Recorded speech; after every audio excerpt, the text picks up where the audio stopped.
The coronavirus is spreading rapidly. With over 130,000 infected cases in more than 110 countries, the World Health Organization finally made the official designation many had been fearing for months. We have therefore made the assessment that COVID-19 can be characterized as a pandemic. In Africa, there are now more than 100 cases in about 11 countries, according to the World Health Organization, including at least 2 in Nigeria.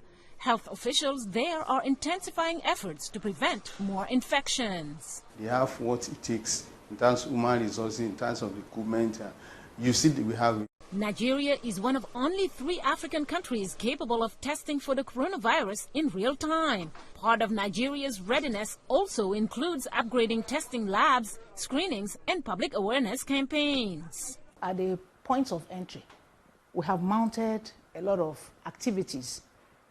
Enlightening people, checking people, getting information from them, and then at the same time comparing whatever information we are getting with what they are saying. Because a lot of people tell lies. Other countries like Zimbabwe say, having learned from previous cholera outbreaks, they are ready to tackle the virus despite a struggling healthcare sector. We are making sure that there is no COVID-19 entering through the borders of Zimbabwe. But Norman Matara says Wilkins Hospital has Zimbabwe's only quarantined facility and lacks the equipment to deal with a serious outbreak. There are a lot of gaps in terms of our health sector and the way that they have responded actually to this global pandemic. Elsewhere, Tanzania is considered to be at high risk of importing the coronavirus because of its trade relationship with China. Health authorities are on high alert. We have employed 100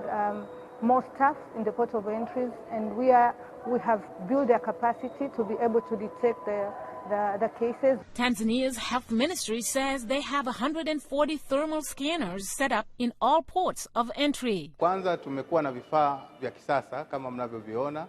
we have modern equipment, as you can see, but also we have a modern ambulance for sending patients to hospitals, and the number of our professionals has doubled to make sure we fight this. Tanzanian doctors are urging the public to take basic precautions. Make sure you wash your hands with soap, and if someone has a cough, they should cover their mouth.